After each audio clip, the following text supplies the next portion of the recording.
მიაქვთ დეპუტატებთან პარლამენტში, ბოკერიებთან, ბურჯანაძეებთან, მიაქვთ ნოღაიდელებთან, ეხლა გურგელიძეებთან მიიტანეთ. აი იგივე ბოკერიამ, ნოღაიდელმა, ნადირაძემ, როგორ აპირებთ საუბრობ რომ მიაქვთ, მაგრამ არაფერს არ ამბობენ და დუმილით ახლობის ნიშანია. ამდენად მათ აღარ მოუწევთ ჩვენთან თანხის მოტანა ქთამის სახით, ჩვენ არავინ ქთამის ამღები არა ვართ, მათსავით ამ თანხას დაფარავენ და გადარიცხავენ სწორედ გაჭირვებულთა ფონდში ამ მიზნებისათვის და სანაცვლოდ ჩვენ ინგა დაუწევთ გადასახადებს, რასაც ისინი ითხოვენ და ვერ მიიღეს დღემდე სააკაშვილის ხელში, ჩვენ დავანახევრებთ დამატებული ღირებულების გადასახადს, ბრუნვის გადასახადს და დარწმუნებული ბრძანდებოდეთ, რომ ეს უდიდეს კმაყოფილებას გამოიწვევს ბიზნესმენებში და არანაირი რეკეტი, რასაც ახორციელებდა სააკაშვილი 4 წლის განმავლობაში ის ფონდები რო შექმნეს მარწესრიგის დაცვის, თავდასხმის და მოიყარა თავი იქ მილიარდება და მე არავინ არ იცის საწავიდეს მილიარდები, მარტო აკაკი ჩხაიძეს რკინიგზის დეპარტამენტის დირექტორს მიატაინეს 80 მილიონი დოლარი. ეს იყო მე ვთვლი ქვეყნის უბედურება, როდესაც ჩინოვნიკი არა აქვს მნიშვნელობა რომელი ხელისუფლების ჩინოვნიკი, იგივე თქვა ჩხაიძე რომელიც თქვენ ახსენეთ და არა მარტო ის, მიდის და იხდის მილიონებს. ეს არის ქვეყნის უბედურება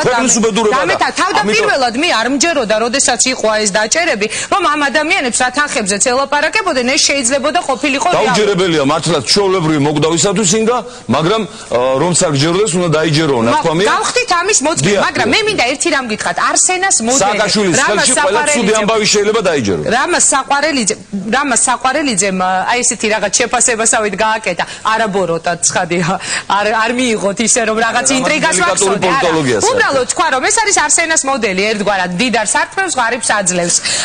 ერთი კითხვა მინდა დაგისვათ ასეთი რომ ხალხი რომელიც ისმენს ამ დაპირებებს, ისმენს და ისმენს, გადის წლები, არის არჩევნები და ყოველთვის ისმენს ხო დაპირებებს. რაღაც შეიძლება სრულდება, რაღაც არ სრულდება და ასე შემდეგ. როგორ უნდა დაგიჯეროთ თქვენ, აი ამ ადამიანებმა, ვინც ახლა უყურებენ ტელევიზორს, რომ შალვა ნათელაშვილი მართლა მოვა, მართლა მათზე იზრუნებს, მართლა აყვავებს ყველაფერს, მართლა დაძლევს უმუშევრობას და ასე შემდეგ. მითხარით კონკრეტული გეგმა, როგორ წარმოგიდგენიათ სიღარიბის დაძლევა, ქვეყნის კრიზისიდან გამოყვანა, თუ შეგიძლიათ აი რაღაც ფორმულირება რომ მომწე. ეს ძალიან ისეთი კითხვა რომელიც მოითხოვს ხანგრძლივ პასუხს, იმედი ახლა არც გადასცემის დრო ეყოფა ამას. და თქვენ შეგიძლიათ 2 წუთში ჩამოაყალიბოთ. ადამიანებმა თუ არის შესაძლებელი რაღაც ერთგვარად ქრონომეტრაჟი რომ განსაზღვროთ ჩვენი საუბრის და ყოველ 2 წუთში თქვენ შეგეძლებათ რომ მომცეთ მე პასუხი. ადამიანებმა უნდა გაიხსენონ ჩვენ მთელი პარტია, აი აქ წარმოდგენილი ხელმძღვანელი ბირთვი და გარეთ ყოფი კიდევ ასეულოდ 1000 ადამიანი, როგორ იბრძოდა იმისათვის, რომ ონკოდაავადებები დაფინანსებული იყო სახელმწიფოდან და 97 წელს ჩვენ ამას მივაღწევთ. მე როგორ მივაღწევთ უფასო საშუალო განათლებას, როგორ მივაღწევთ საბავშვო ბაღების დატოვებას და კანონებას, როგორ მივაღწევთ საავადმყოფოების და სკოლების არ გაყიდვას, როგორ მივაღწევთ დენის ტარიფის განახევრებას 2002 წელს, როგორ მივაღწევთ ძველი დავლენებების ჩამოწერას, რომლის შესრულება ეხლა დაიწყო სააკაშვილმა და ამაზე სასამართლოს გადაწყვეტილება კაიხანი. ადამიანები შეხედავენ იმას, როგორ არ გადავიხარეთ ჩვენ და არ გვიკოტრიალია არც შევარდნაძესთან, არც სააკაშვილთან, არც აბაშიძესთან. დადანაშაულება ერთია და ფაქტი მეორეა. არავისთან არ წავსულვართ გარიგებაზე, რომ რამენაირად მანდატები მიგვეღო პარლამენტში, შევსულიყავით იქ და მე დაგვეშალა პარტია გვეღალატა პრინციპებისთვის, შეგვექმნა კიდევ ახალი პარტია, ახალი სახელწოდებით. ეს არ მომხდარა, ჩვენ რაც ვართ იგივე ვიყავით. ჩვენ თავი გვაწერული ხალხისთვის და რომ დავიბადოთ 100 ჯერ და 1000 ჯერ ღმერთმა ქნას იგივეს გავაკეთებთ. პირველ რიგში ეს უნდა გაითვალისწინოს ხალხმა. განვლილი გზა საპრეზიდენტო არჩევნები კი, რა თქმა უნდა, კანდიდატურა არის ჩემი სახელოვანი პარტიისგან, ჩვენი სახელოვანი პარტიისგან წამოყენებული, მაგრამ საპრეზიდენტო არჩევნები მაინც პიროვნული არჩევანია. და მეორე, ჩვენ პირველ რიგში გავხსნით სამუშაო ადგილებს. გავხსნით სამუშაო ადგილებს იმ პოლიტიკით, რომ ინვესტორებს თავს არ დავესხმევით, არ დაუნგრევთ სახლებს, არ გამოვასახლებთ ოფისებიდან, შევამცირებთ აი იმ გადასახადს, რაზეც მოგახსენებდით, დამატებული ღირებულების და ბრუნვის გადასახადს, რის გამოც ევროპელი და ამერიკელი ინვესტორები ინდონეზიაში და ჩინეთში კი აღარ გაიქცევიან, აქვე შუაგზაზე გაჩერდებიან, აი იმ წალკოჩში მართლა რასაც საქართველოს ქვია და რომლის დანგრევა და დაქცევა უნდა ამ ხელისუფლებას, აქ დააბანდებენ თავის ფინანსებს, აქ გახსნიან აწარმოებს, აქ იქნება სამუშაო ადგილები და შემდგომ დატრიალდება ის სახელმწიფო ბიუჯეტში ხალხის სასიკეთო და არა კორუმპირებული ბურჟუაზიის საბედნიერო. დიდი მადლობა. ზუსტად ჩაჯდა 2 წუთში. ძალიან საინტერესო იყო. კარგით, მე მინდა ერთი ასეთი რამ თქვა. ერთხელ ინტერვიუში განაცხადე ინგა რომ ღლისო შალვო, რადგანო არ მემორჩილება და რეგლამენტს არ იცავს. არა, ღლის კი არა, ძნელი რესპონდენტია. გეთახმ ძალიან ძნელი სამართალი რესპონდენტია. ეს დამიტომ რა შეიძლება მიუხედავად იმისა, რომ თქვა აღიარებულია, რომ მე არ ვაცდი რაღაც საუბარს რესპონდენტებს, მაინც ძალიან ძნელია თქვენი დამორჩილება ხოლმე ხშირ შემთხვევაში. მithumetes ორივე ხშირად ემოციურები ვარ და ეს ორი ცეცხლივე ეჯახება. ემოცია კარგია, მithumetes წინასაარჩევნოდ უხდება გადაცემას. 10 კითხვა, ასეთი რაღაც გვინდა შემოგთავაზოთ ანალიტიკურმა ჯგუფმა Prime Time-მა სპეციალურად დღევანდელი გადაცემისთვის, ვინაიდან ბრძანდებოდით თქვენ ჩვენი გადაცემის ერთ-ერთი მთავარი სტუმარი, ჩაატარა გამოკითხვა თამნა გორთამაშვილი მოგვაწვდის ინფორმაციას აი ამ ჩატარებული გამოკითხვის შესახებ. თამნა, საღამომშვიდობის, თუ შეგიძლია რომ ბატონმა შალვამ შენი საშუალებით გაიგოს რა არის ის 10 კითხვა მთავარი, რომელსაც მაყურებელი უსვავს შალვა ნათელაშვილს. მოგესალმებით ბატონ შალვა, ბატონბილო არჩევნებამდე 22 დღე გვაშორებს, თუმცა საზოგადოებაში რჩება ის კითხვები, რომლებზეც არგუმენტირებულ პასუხს ელოდებიან. Prime Time-ის მიერ ჩატარებული გამოკითხვის შედეგად ჩვენ გავარკვიათ ის თუ რა აინტერესებს ამ მრჩეველს თითოეული საპრეზიდენტო კანდიდატისგან, მათ შორის თქვენგან. მაშინ ასე დავიწყოთ 10 კითხვა საპრეზიდენტო კანდიდატ შალვა ნათელაშვილს. ერთად წაიკითხავთ თუ სათითაოდ? ერთად ალბათ, ხო?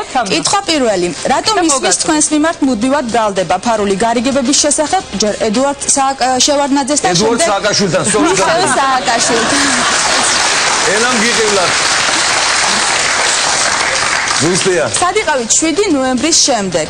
რატომ გამოხვედით საერთო სახალხო მოძრაობიდან? შეგეშინდათ დამარცხების, როგორც ამას ლევან გაჩეჩილაძე ამბობს, თუ ეს იმ გარიგების ნაწილია, რომელზეც საუბრობენ.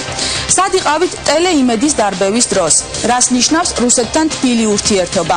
შეძლებთ თუ არა კონკურენტის გამარჯვების აღიარებას? გაპრეზიდენტების შემთხვევაში როგორ ითანამშრომლებთ ოპოზიციასთან? რეალურია თუ არა თქვენი დაპირებები? ხომ არ დაივიწყებთ წინასაარჩევნოდ ამ მომრჩევლისთვის მიცემულ სიტყვას? რა გზით აპირებთ ხალხისთვის ანაბრების დაბრუნებას? და ბოლო შეკითხვა, ვინ აფინანსებს ლეიბორისტულ პარტიას? ბატონო შალვა, მე მინდა გისურვოთ წარმატებები და გადმოგცეთ ეს 10 კითხვა, რომელზეც ამ მრჩეველი ელოდება თქვენგან პასუხს. დიდი მადლობა თამნა, მარშე ეს იყო 10 კითხვა, რომელიც დღევანდელი გადაცემისთვის. მოდით დავიწყოთ 2 წუთი, ეს იქნება თუ ბევრი არ არის, შესაძლებელია ბევრი იყოს. ან მე გავაკონტროლებ რამენაირად. რატომ ისმის თქვენს მიმართ მუდმივი ბრალდება ფარული გარიგებების შესახებ ჯერ შევარდნაძესთან ეხლა სააკაშვილთან? მე დავაკონკრეტებ აქ რა იგულისხმება და შემდეგ თქვენი პასუხი. როდესაც გამოქვეყნდა ის ცნობილი ჩანაწერები, უეცრად დაიწყო საუბარი იმაზე, რომ ამ ჩანაწერების შემდეგ შალვა ნათელაშვილი ჯერ გაუჩინარდა, შემდეგ კი ჩვენ მოვისმინეთ განცხადება, რომ გამოვიდეს შალვა სარდაფიდან იყაროს კენჭი და შალვა ნათელაშვილმა იყარა კენჭი. ოპოზიციის ერთიანობის მოთხოვნილება ხალხში იყო დამეთანხმეთ. როდესაც გაირკვა, რომ ოპოზიციას არ ყავდა ერთიანი კანდიდატი, შესაძლებელია სწორედ ამან მოიტანა ეს ვერსია. ხომ არ გაურიგდა ნათელაშვილი სააკაშვილს? გისმენთ 2 წუთი. ეს ფარული გარიგებების თემა ძალიან სკანდალური მომენტია ჟურნალისტების საქმიანობაში საერთოდ.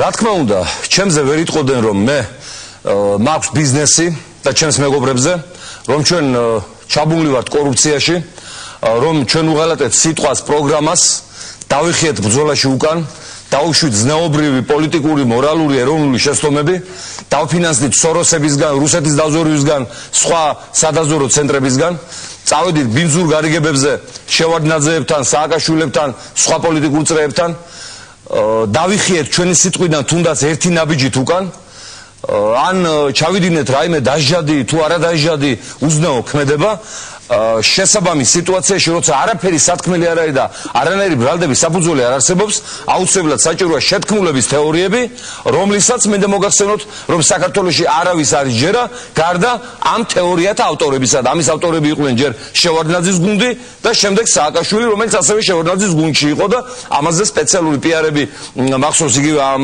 ჩვენი ტელეკომპანიის მეშვეობით ხშირად გვესმოდა განსაკუთრებით ვარდების რევოლუციის პერიოდს რა დამავიწყებს, როგორ მიდიოდა ჩემი და საერთოდ ჩემი წინაპრების და ოჯახის ლანძღვა გინება მესიჯებში, გამოსვლებში, რო უღალატა, რო არ დაუდგა გვერდში მიხეილ სააკაშვილს, კახეთში ჩავედი, მეკითხებიან რატო არ დაუდექი იმ ბაღს გვერდითა ქართლში ჩავედი რატო ერდექი მიშას გვერდითა და სხვადასხვა დასავლეთში ჩავედი იქაც ჩვენს გემრიელ კილოზე მეკითხებოდნენ და მეუბნებოდნენ რომ ეს მიშა კი არ არის ეს ბალღი კი არ არის ეს ბავშვი კი არ არის ეს არის იუდა ეს არის ცხვრის ქურგში გახოვული მგელი რომელიც ამ ქურგს მოიხსნის და შეგვჩობა ხახად აღრეჭილი მტაცებელი და დღეს ხალხი დარწმუნდა ამ ჭეშმარიტებაში, როცა ქიმიური ომი გამოგვიცხადა ყველაფერთან ერთად და ამჯერად მან ისევ მოისხა ცხვრის ქურქი, ისევ დაჯდა იმ პერსონალურ რედფრენზე, გვერდში მოიყენა სნაიპერები და იუდას ღიმილით, სატანას ღიმილით ხვდება მოსახლეობას, რათა 5 იანვრის შემდეგ ყველას ანგარიში გაგვისწოროს, მაგრამ მისი დრო დამთავრებულია,